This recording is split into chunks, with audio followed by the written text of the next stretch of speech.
Hello, welcome to the effing Nerd Show. Today, we are going to be discussing David Lynch movies. Hello, it's the effing Nerd Show, and today we are talking about David Lynch. Yes, so I've seen the first two seasons of Twin Peaks, and that was it for the longest time. And I think I might have started it in late 2023, but I definitely no. No, yeah, maybe. But I definitely finished it in 2024, and that was all the David Lynch I had seen for that entire point. I watched the first two seasons of Twin Peaks, the Twin Peaks movie, so that's when I first saw a David Lynch movie, and then Twin Peaks: The Return.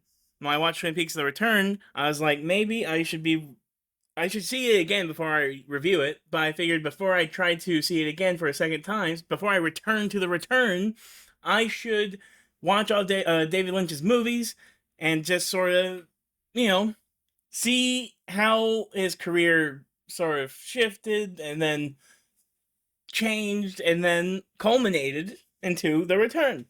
I am not going to be talking about the return in this video. The return will be its own video later. This is just all about each of his movies, when I thought about them, and I might rank them at the end if I remember to do that, but it just depends on uh, how we do it. This is a tight ship, as in it's just me, and sometimes forget to do things. Anyway, without further ado, let's start with Eraserhead. Ooh, I just had a good old sip of coffee. Eraserhead. I liked it. Here's the thing. So what made me intimidated about starting watching all of his movies the first time, because I took a break after I finished The Return. I was like, give me some Richard Linklater movies. Give me something a little more palatable, something a little less straining on my brain a little bit. And I liked Twin Peaks: The Return, but I just felt like I needed to put more work into it than I was prepared to give at the time. And the reason that happened was I did try to jump right into Eraserhead so I could just do all this quickly. Uh, and then when I saw the zigzag lines when I went to the elevator, I was like, oh no, this is going to be a lot. So I stopped right there. And in hindsight, maybe I was a little too quick to stop because when I watched Eraserhead, yes, there's a lot of stuff that becomes way more apparent later in his filmography is apparent in his first movie, but what I didn't know was how much his career would take a more streamlined, direct approach. Huh. Uh, After Eraserhead. I thought it was going to be a string of just a bunch of weirdo movies. Like he's done 10 movies. One, two, three, four. Yeah, 10 movies. And of them all, less of them are super weird than I thought.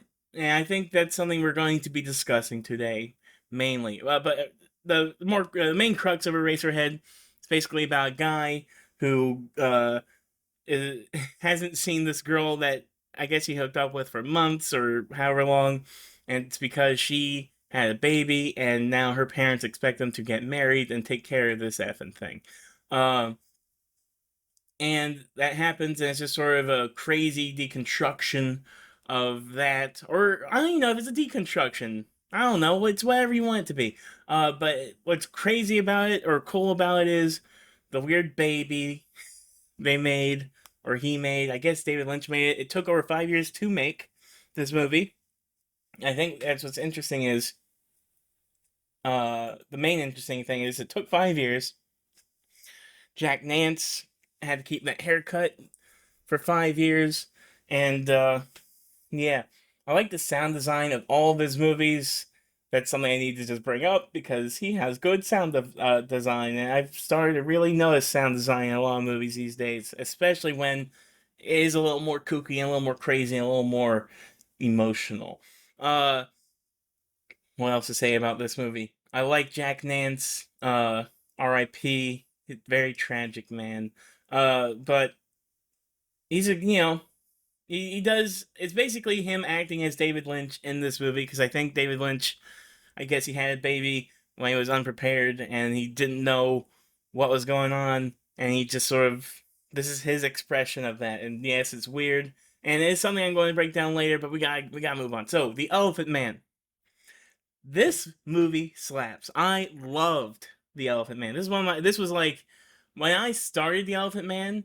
I had one like, and even the movie starts with, I first interpreted was a woman being SA'd, sexually assaulted by an elephant. It's not that. I think, I guess she was being trampled by an elephant. If you look at Wikipedia, that's what it says: trampled by an elephant. Um, and that part is probably the most unnecessary part of the movie. But I don't know. It depends. It's all weird. I think it's definitely trying to play on what you think it's going to be for half a second, and then shifts to Anthony Hopkins. And even then, so Anthony Hopkins, he's like a doctor. He finds the Elephant Man over at some fair thing, like a freak show thing. Uh, and when he first sees him, he cries. I was immediately thinking Anthony Hopkins was going to be purely, what's the word?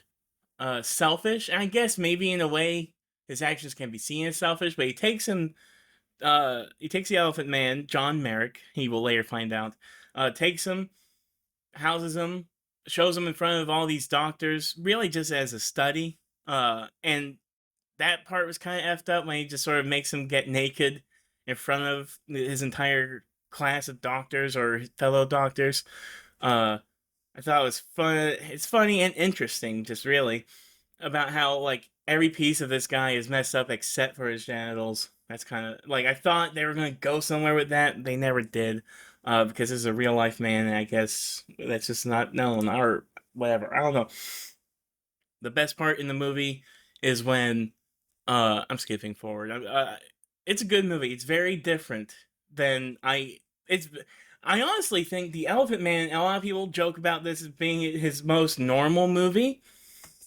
And I'm looking at this list, and in a lot of ways it is, but in a lot of ways, but I think it's because the man himself has all the weird in him.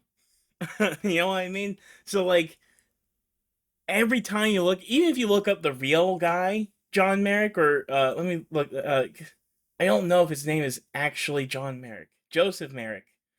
Oh my God, see what I did there? That was me looking at the real man, even though uh the makeup is crazy in the Elephant Man for John Merrick or Joseph Merrick, whichever. The real life guy is more crazy looking. Uh, and but that's all you really need is him to be the crazy looking guy, and everybody else has to stinking bring it down. I think that, it's a metaphor of the movie, and it's what David Lynch is doing in it. Also, David Lynch is the weird guy that he's basically trying to normify himself so he can be taken more seriously. Uh, and I think that's basically what happens with Elephant Man. Uh, there's part in early in the movie when they sort of like when John is too, he can't talk. Well, he can never talk easily, but in the beginning he's absolutely nonverbal, and they're like, he must be dumb, and they kind of assume he's dumb, but they also kind of hope he's dumb because if he's not dumb, to be intelligent and have to live with knowing how the world is going to be looking at you and treating you, or maybe not eat, or like, it's just sad. It's all sad. Yes. Let's see. Let's move on here. My favorite scene in the movie, and I rewatched the scene just before doing this because I was like, was it really just that? And it really was. But Anthony Hopkins invites John to his house and to meet his wife, and just sort of to have a civilized dinner, pretty much just a normal dinner at his house, just hanging out. Uh, and his wife comes up to him, shakes his hand, and says, "It's a pleasure to meet you." Literally all she says. And John starts crying immediately because, and he says, "I've never been treated so nicely by a beautiful woman." And it's sad because even throughout the entire beginning of the movie, because that's over halfway of the movie, but I'm laughing because it's terrible. But the whole first half, anytime any woman in the entire movie sees him for the first time, it screams and cries. It's like, oh my god! And that is just it's tragic, but it's also you know, it just goes to show, like there's a part when he's just sort of talking about his mother, his dead mother, and when he's like, so Anthony Hopkins and his wife show John a bunch of pictures of their kids and their family, and just like, look, this is, you know, this is where our kids look like, this is what our parents look like, and nobody reserved. It's just, you know, everybody looking at each other's pictures. But then John is like, "Would you like to see my mother?" And Anthony Hopkins is like, "Yes, I would," because he's just sort of like, I didn't even think about, like, or maybe he did think about it, but he just never had the time to ask, or never thought, just was too polite to ask about his parents. But I think he might have assumed his mother was going to be looking like, you know, him. And it's like, no, she has a face of an angel. I'm sorry to do this voice. And the saddest part is when he's talking about, he's like, I wonder if she would love me the way I am. Basically, just, you know, because like he, you know, like he states in that whole scene, it's like every woman he's ever, like every pretty woman he's ever met has only treated him with screams and cries. And then he meets, you know, he's just sort of thinking, what would my mom think if she could have seen me grow up? It's just sad, so sad. And that's when Anthony Hopkins' wife in the movie just breaks down and is like, "Oh my god, this is like sad." Um, Now another thing, there's a lot of dream imagery and dream related things in all of David Lynch's movies. Going to bring that up right now. Uh, the Elephant Man, you can think about the lady in the radiator, the image of hope. Like, you know, she literally squishes. Not the Elephant Man. The Eraserhead. The two movies that start with E. It's complicated. And Eraserhead, the lady in the radiator. Uh, image of hope. She squashes all those weird little sperm aliens on the stage floor. In heaven, everything is fine. Uh, and then in the Elephant Man, there's this whole thing about he can't sleep like regular people do because his head is just so heavy. It would like like it would f up his body in such a way that it could potentially kill him if he were to sleep, uh, just lie down flat. So he has to sleep sat up forever, all forever. Uh, and so he finally gets to go to like this theater. I'm not trying to spoil everything, but it's not really a spoiler if it's real life though. So go look up this guy. But ultimately, dude dies at the end. John Merrick. Spoilers, but not really. But it's sad, but cool in a way, because he just basically decides, tonight I'm gonna sleep like a normal person. And he just lays his head down and dies, just asleep. And it's sad, but he got to die on his own terms. And I'm not gonna spoil any more things about the movie. It's just a really good movie, and so straightforward. It's like a real normal movie. Uh, I like it. I like it a lot. And it's also just, I don't know. In a way, I feel like it might be relatable too, especially I think if those weird Andrew Tate fellas would watch The Elephant Man, maybe it would soften them up a little bit. I don't know. Like maybe they wouldn't try so hard to be an alpha. Maybe it could be like, I could be an elephant man. Dune. I drank coffee. I'm starting to get crazy. Dune. Dune 1984. So this movie has the luxury of me having seen the new Dunes after. Or no, I seen a new no, I messed that all up. I seen the new Dunes first and then I saw this Dune. So any details that I might have felt like I was missing for from David Lynch's Dune already had, because I seen the Denis Villeneuve Dunes before David Lynch's Dune. Anything that I was missing is like I just sort of knew. And but so I don't have the luxury of judging Dune just as it is, except for the voiceovers were weird. I do like the effects. I like the crazy flying evil Harkonnen. and they pronounce it Harkonnen in this Dune, which is fun. The only thing I like, what I love most about Dune, and the thing you cannot deny Dune for, is it got Kyle MacLachlan and David Lynch into the same room together, and it was true love at first sight, I guess, because they work with each other a lot. Uh, what else? Let's see here. Oh, and there's that line, "Dreamers must awaken." I think that it is. And I really like that, and apparently that's not in Dune. Which is crazy. Yeah, the dreamer must awaken. So good, so good, and it does. Like as soon as I heard that, I was like, that is like even if I thought it was a Dune thing, I thought that's why David Lynch wanted this. But apparently it's not a Dune thing, and so well, of course he did that. What else? Oh, and those shout guns. I guess he didn't want to do hand to hand combat stuff, so he's like, well, what if we just made these shout guns? I think they could have brought those guns into the new movies. That would have been nice. I kind of like those guns. But whatever.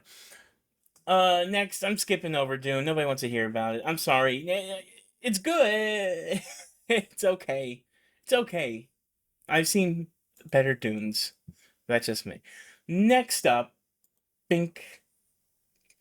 She will blue velvet.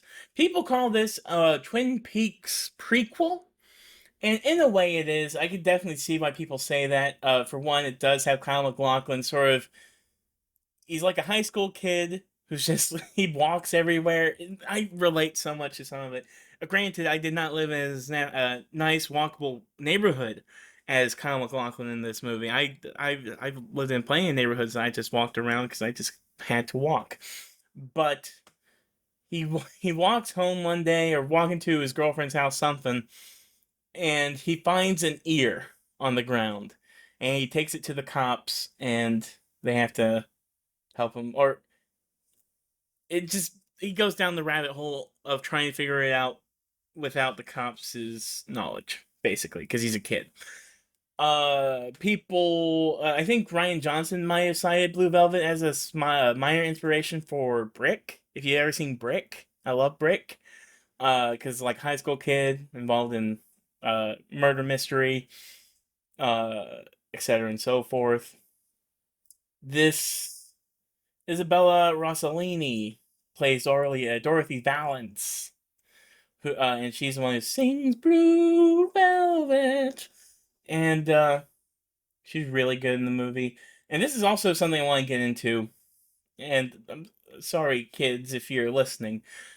Well, this movie gets into some weird sexual violence in a way that is I don't even know. I really don't know.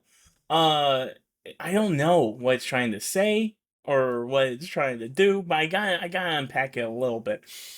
So like Kyle MacLachlan's character meets he's dating Laura Dern. So this is first Laura Dern movie, and that's also marriage with David Lynch. Uh Kyle MacLachlan plays Jeffrey. He's trying to look into this murder thing. He meets Dorothy Valance, who is the singer of that song Blue Velvet, in a nightclub or whatever. He sort of shows up at her house trying to find out more information. They end up sort of getting it on, having an affair, I guess. And then she. I Tom Hopper's in the movie. He plays this crazy, crazy villain named Frank Booth. He's a nutbag. Uh, as in a bag of nuts. Because he's crazy. Like he's I don't know. He's like he has some drugs, and then he's like, baby wants to. And it's like, what is going on? This is probably the most bizarre thing I've seen any villain. Like he's like clearly the villain of the movie, but also like to see the villain in such a vulnerable way is very fun and interesting. So yes, when I say the sexual violence thing, so Jeffrey, Kyle MacLachlan, he wants to thinking he's trying to solve the crime, but he's also getting it on with Dorothy, and she wants him to beat her the way that like the guy who sort of keeping her ransom or keeping her family ransom beats her or whatever, because she kind of likes it though. And Kyle MacLachlan very much doesn't want to be like beating her up while he's getting it on with her. And I think this is very interesting ideas here that we don't really. I'm not saying we don't explore them fully, but like at the end, spoilers, sorry. Uh, at the end of the day is saved. I thought it was gonna have a thing where it's like the cops are in on it, but they weren't quite really. Uh, and so the day is saved. The lady has her daughter. Her husband died, but I don't think she's terribly worried about it. At least she has her kid, and uh, Kyle MacLachlan returns home, starts going back to date until Laura Dern, and happily ever after. But we're not going to get into the fact like what does it mean for her when she does get kid son. She has a son, not a daughter. If I said daughter, I don't remember if I said that. Uh, but when the lady does go back, like I guess maybe she's going to need therapy, or like how are we supposed to feel about this? You know, I don't know. I don't even know if you would call it abuse. It's more like, is it a thing she likes, or I don't know. Okay, next up, next up, Wild at Heart. Wild at Heart is probably my favorite David Lynch movie. I will say that right now. Why? People, I think I'm starting to think maybe some people don't like it. I don't know why they don't like it. Uh, First of all, I having now seen more Laura Dern movies, especially in what she's done with David Lynch.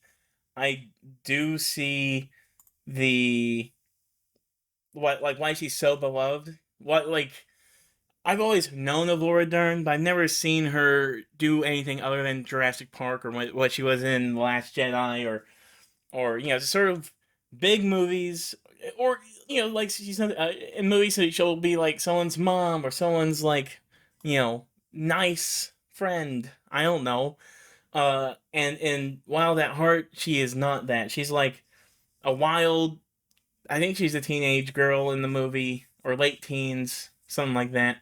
And she's dating Nicolas Cage. Nicolas Cage is in this movie, and he plays a guy named Sailor who likes wearing snakeskin jackets that represent uh, his passion for independence and individuality, which I love. You got Willem Dafoe in this movie as a guy named Bobby Peru, and he has some crazy teeth. Uh, you got a lot of people in this movie, and I love it. It's a good movie. This is a movie I would have watched when I was in high school, just scarfing down Nicolas Cage movies, and also like Coen Brothers movies and all that stuff. I should have stinking seen this, but I didn't. Crispin Glover's in it in a very small part, which I thought was funny. I think he was cut out. Whatever.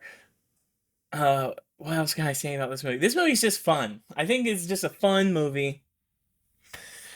Uh, Laura Dern's character loves Wizard of Oz, and Nicolas Cage loves Elvis.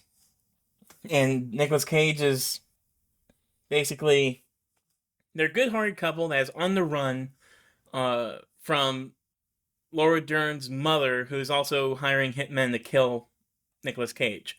It's just a good, fun movie. I don't know what else to say. And I also don't want to spoil it because I really want everybody to go watch it. I think this movie, if people didn't like it when it came out, I think it probably has aged or will age better if people watch it. Like, it's nuts. Like, not only like you see Laura Dern in a way she's never been before. Her and Nicolas Cage have multiple sex scenes in the movie that are pretty crazy. Uh, but also like you kind of hope things work out for them, but every step of the way something bad happens. You're like, oh no, what's gonna happen? Uh, there's a part in the movie where they run up and they find a car wreck, and I love this part. It's actually it's my favorite part in the movie in a way. It's sad though. Uh, and there's a woman that survives, and it's a woman from Twin Peaks who played Audrey. But she survives she's like out of it. She's like trying to find something like her purse or something or her wallet or something. And Nicolas Cage, he's on the run. He's on parole, and he broke parole by they're driving cross country or whatever. And Nicolas Cage, the first thing he says is, "We gotta take her to the hospital and hope we don't get caught on my breaking my parole." Like his first instinct was, "We got to help her. We gotta take her to the hospital." But it doesn't matter though. Like nothing there's literally nothing they could have done. She literally dies in their arms, and Laura Dern's like, "Why'd she have to do that, Sailor? Why'd she have to go and die in front of us?" And sort of acts as like a bad omen about whether or not they are going to be able to make it through anything, like their relationship, uh, the world when they go into it. And I will spoil the end right quick because I just love it. The ending, uh, so you find out that Laura Dern's character is pregnant. Uh, at the end, Nicolas Cage has to go to jail. I'm not going to spoil why that happens. And he has to go to jail for 6 years. They keep in contact for 6 years, but when they first come out and they get in the car and they're just like, "Hello, son," and they try to act normal, but they also you do get the feeling of like, it's been 6 years. They're different people. She's been a mother for 6 years. He's been in jail for 6 years. They were young when they were together. And then for a moment, Nicolas Cage is like, "I don't think we could do this," and he starts to just go and leave. But then suddenly a bunch of hoodlums come up and beat him up, and then he sees a vision of the Good Witch, and she basically is like, "Don't run away, sailor. Don't want. It has a line right here. Don't turn away from love, sailor." Uh, by the Good Witch, who is Laura Palmer, I guess, and and then he goes back to her and sings "Love Me Tender," and they live happily ever after, or at least they live together with hope for the future. And I like it. I really do love Wild at Heart. Like as I age, and every time I see new movies, you know, I'm always surprised when I'm like, oh, like, am I gonna find a movie that I'm like, oh, I will probably return to this multiple times forever? This is one of those movies. I don't know why. It just is. It's really good, and I think it's probably underrated because I certainly never heard of it before I started on this journey. Twin Peaks Fire Walk with Me. Briefest thing I'm going to say is I have a video on it on my channel. Go find it. I'm going to do the quick thing is what I love about Twin Peaks Fire Walk with Me is I do think this is probably the culmination, not even culmination, this is the ultimate representation of David Lynch's work. It has Twin Peaks in there. It has his interpretive darkness. It has the sexual darkness. It has all the crazy, weird, mystical things. Uh, but also tells a really personal story about a character that you see a whole. You if you watch Twin Peaks, you've heard a lot about Laura Palmer, but you don't really know Laura Palmer. And this movie so effortlessly, or probably very effortfully, but it comes off effortless. So it takes everything you thought you knew about Laura Palmer, shifts it completely, but it still makes sense and it doesn't betray anything you saw before. Having said that, the reason I can't say it's one of my favorite David Lynch movies is because you have to watch Twin Peaks to watch this movie. I would think, I don't know, and I'm very curious what people who maybe have never seen Twin Peaks would have thought about the movie, and if the movie would have gotten them into the show at all, and if that would ruin the show at all for them. I don't know. You see what I'm saying? So that's the only reason why I can't say it's my favorite David Lynch movie, even though I want to be like that. I can't be like that. Uh, but it is very good, and like I said, I think it's the best representation of his work. If you've at least watched the first two seasons of Twin Peaks and then you watch this movie, I think it's all really good, all really good. And I think it's essential for Twin Peaks to return, so don't even try without it. Uh, Next up, Lost Highway. Didn't love Lost Highway. Here's the reason why. I don't know. I didn't really understand what was going on. I get. I'm gonna try and talk it through. So if you're mad at me, just tell me if I missed anything, okay? Bill Pullman. He's like a saxophone player in a club. I hated that scene. I like.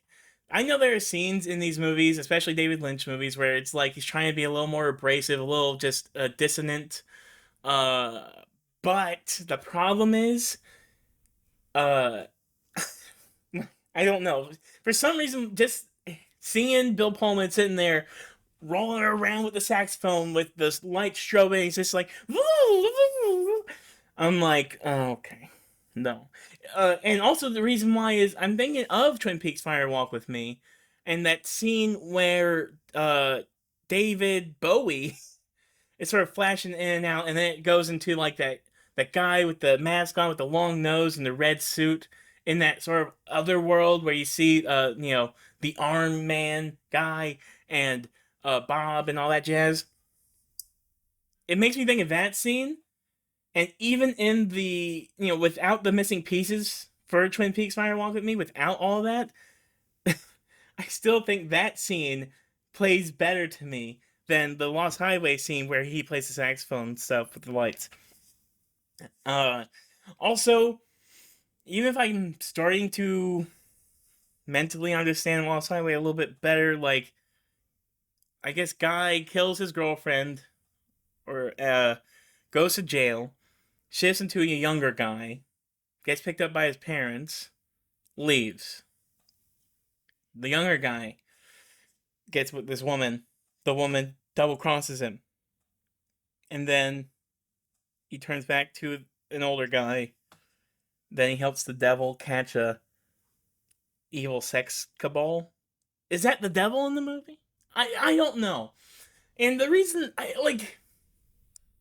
think the reason why I don't like Lost Highway so much is because Lost Highway is kind of what I thought all of David Lynch's movies were going to be. And I was kind of scared once I got to it that they were like after Lost Highway that I was going to be like, "Oh no, am I going to be thrown off the rest of his movies?" Uh and actually no. I think maybe Lost Highway is just another experimentation of what he's trying to do of his trying to like kind of vibe storytelling because that's very much what he's doing. It's like I said, lots of dreamy stuff and there's lots of dream stuff throughout all these movies.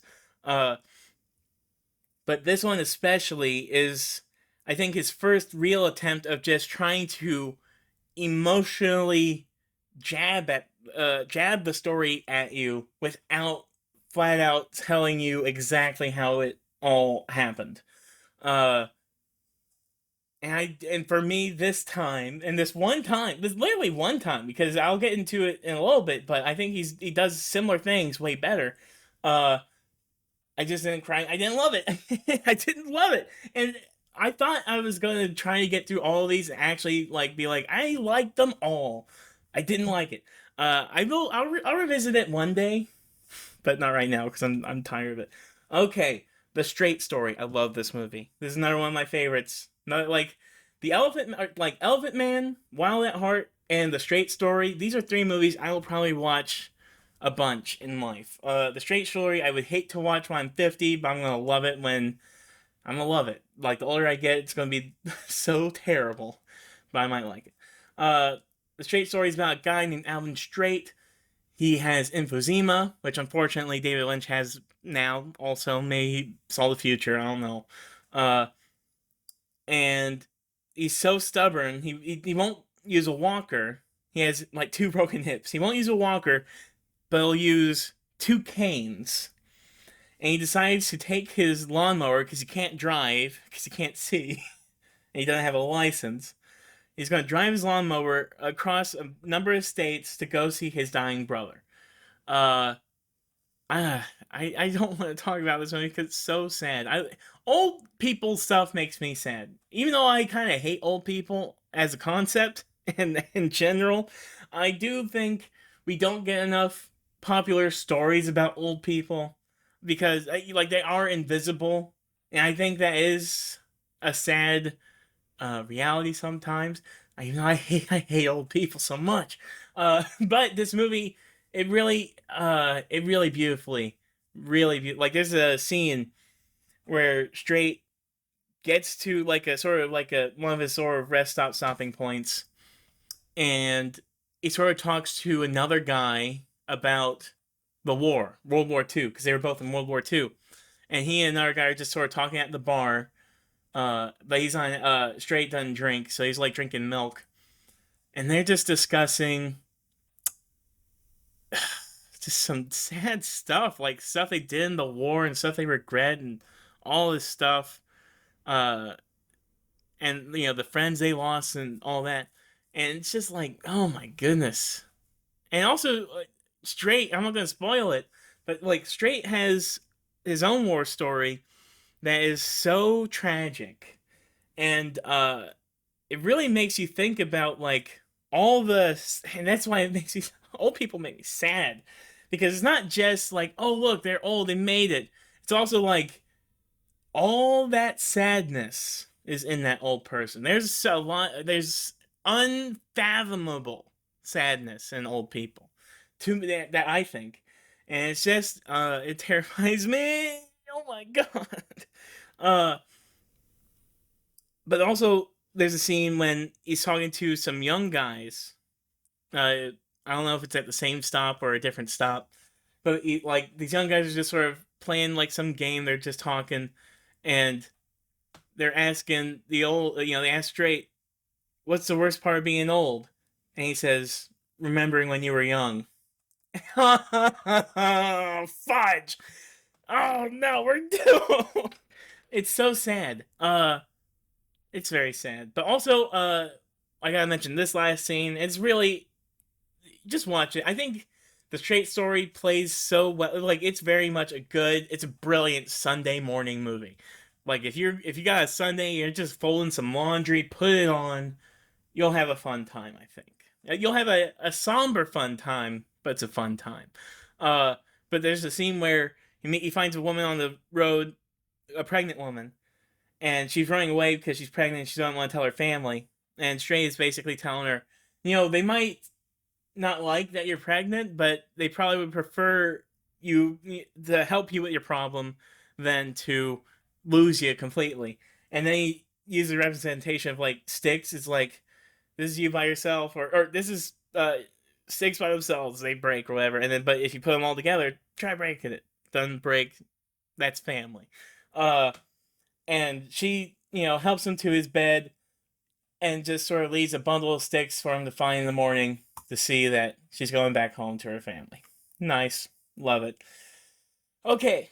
So I do think what is interesting is if you take out the Straight story, if you just pluck that out, even though I love it, David Lynch's Disney movie, say that 5 times fast. Uh, if you pluck it out, you do get a trilogy of L.A. California movies with Lost Highway, Mulholland Drive, and Inland Empire. Uh, I'm glad they didn't pluck it out because like I said, I love that movie. But I think if you look at Lost Highway, Mulholland Drive, and Inland Empire as a trilogy in a way, you kind of see some similar themes, like especially with the especially dark sexual underbelly, especially maybe in like L.A. I guess I don't know. I think Mulholland Drive is the better. Mulholland Drive is probably the most rewatchable of those three movies because it's not the shortest, but it is probably the most cohesive in a way. It does take a turn, uh, and does confuse me a little bit, but not so much to where it makes me mad. Where Lost Highway does kind of make me mad. There and also Mulholland Drive does do a similar thing that Lost Highway does, where it has like characters basically playing two characters, but so those two characters can also be representing one person. You know what I mean? Maybe you don't. It doesn't matter. Uh, yes. So Naomi Watts. First of all, this is when they meet. They have fun. Naomi Watts is just. I love her so much. Oh my god. And Justin Theroux's in this. I love The Leftovers. Love The Leftovers. So I like when I say I love The Leftovers, I'm saying like it's my favorite show ever. So seeing Justin Theroux in these last two David Lynch movies made like it literally brought them both up a whole score. And he also does some classic Justin Theroux delivery in both these movies, which is fun. I just wish he was in both of them more, but he's in both of them plenty also. So I like it. I really like it. I really want to know all about that. Like, why is Justin Theroux friends or in more than one David Lynch movie? Why was he not in The Return? I have no idea. Maybe because he was doing The Leftovers at that time. Who knows? Who else? Let's see. Yeah. So Mulholland Drive is basically a woman who's in a car wreck. Finds Naomi Watts, uh, who just moved into LA, and they sort of try to solve the mystery of the woman in the car wreck because she has amnesia. And it turns out to be something way more different than that. It's more about like how women are treated in Hollywood, maybe, and sort of competition between women in movies, or especially in any industry, probably, but especially in the film industry. Uh, and also lesbian love question mark I don't know how ahead of its time this would be considered. What year did this come out? 2001. Probably pretty ahead of its time. I thought it was interesting also to see Naomi Watts in a role that is very different. She like the Betty Elms, the nice version of Naomi Watts in this movie is what I sort of feel like we see more of sometimes. But when she turns to a darker version of herself in this movie, it's something you don't get to see a lot. I think that's why I read something online about maybe some criticisms with David Lynch and how he does sex scenes and sex in movies, especially how he might deal with women. But I think women like working with David Lynch because he is actually highlighting not just different, not even just different sexual themes, but these are different characters that women don't really get to play that often in any movie. Like and also just exploring their psyche a little bit at all, which some movies don't even do. So I think I think that's why women like Naomi Watts or Laura Dern like working with David Lynch because he actually does let them play around a lot with their characterizations, and I think there's some value in that. I think, yeah.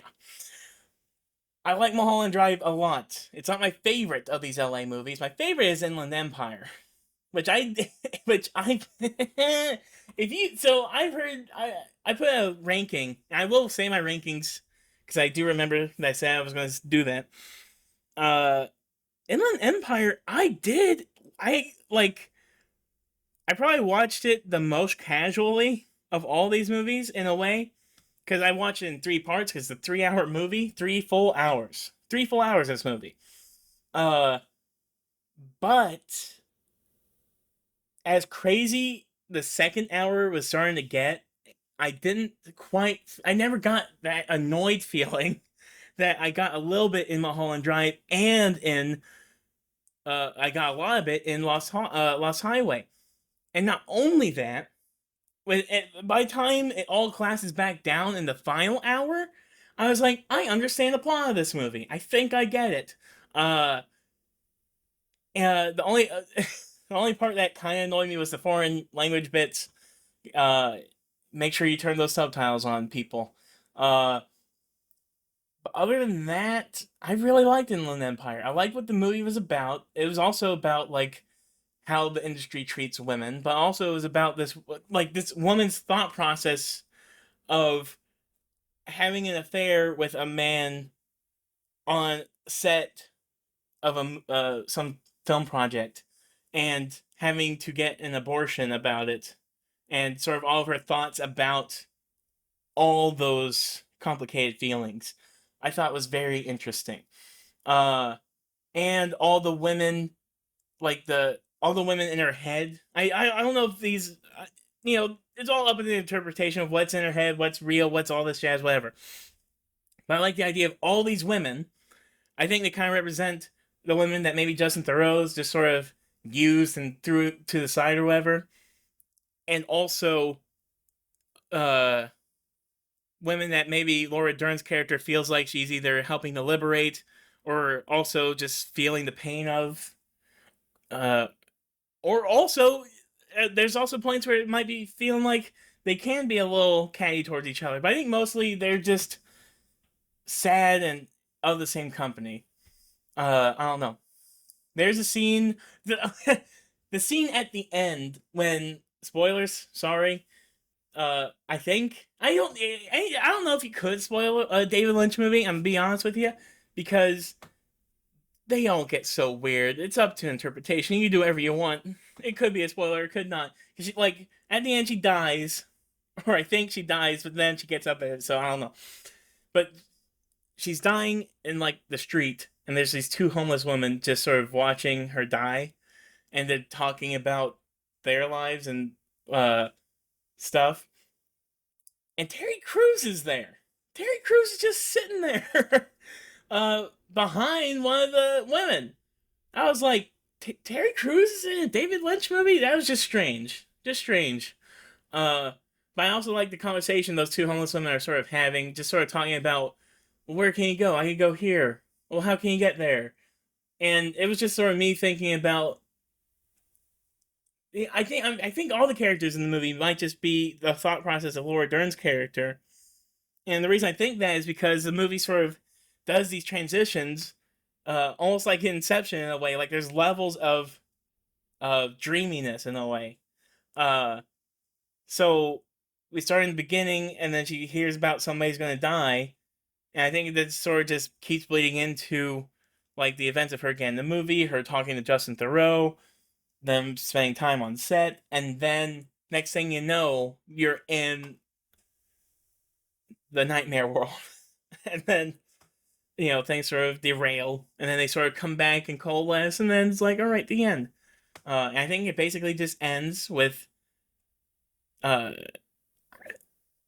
I don't know, some sense of liberation for all these women. Either she leaves her abusive husband, or they get revenge on Justin Theroux in some way, or whatever. I think it all comes down to she wants to leave, or it all comes down to she is finding a more one sense of self. I don't know. And so I like this movie because it's different. Laura Dern. The movie looks cheap as fudge. It's Jeremy Irons, Justin Theroux, Harry Dean Stanton again in the movie. It looks cheap, which is cool. It's his last movie. It's 3 hours long, and they play Sinnerman during the credits. And I love that song because I've seen Cellular, and I love Cellular. And William H Macy's in it, who's also in Cellular, which is my own thing. Oh, and the rabbits thing. I like the rabbits.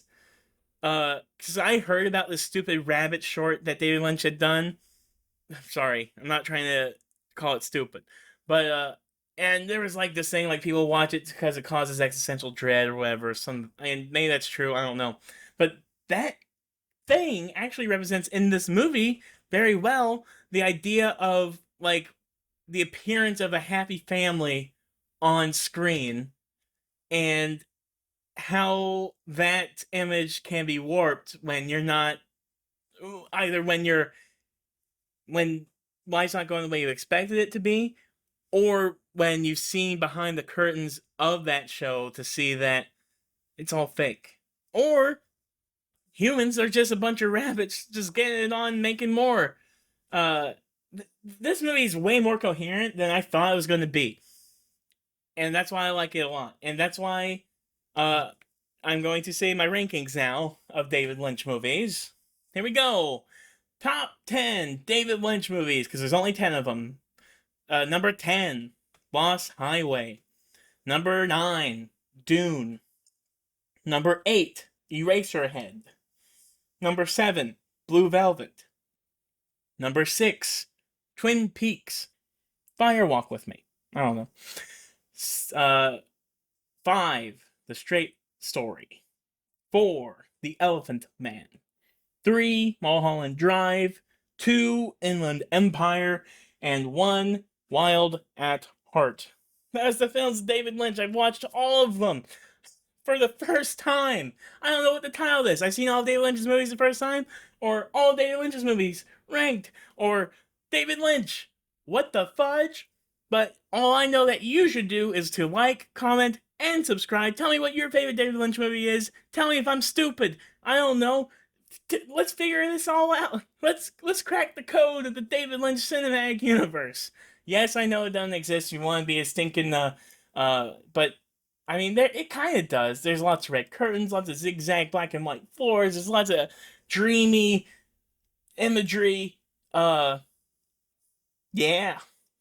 I will be seeing Twin Peaks: The Return. That'll be the end of my David Lynch and Twin Peaks journey of the year.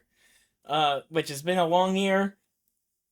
So, like I said, like, comment, subscribe, especially if you want to see anything else about either directors or, Twin Peaks or whatever. All right, goodbye.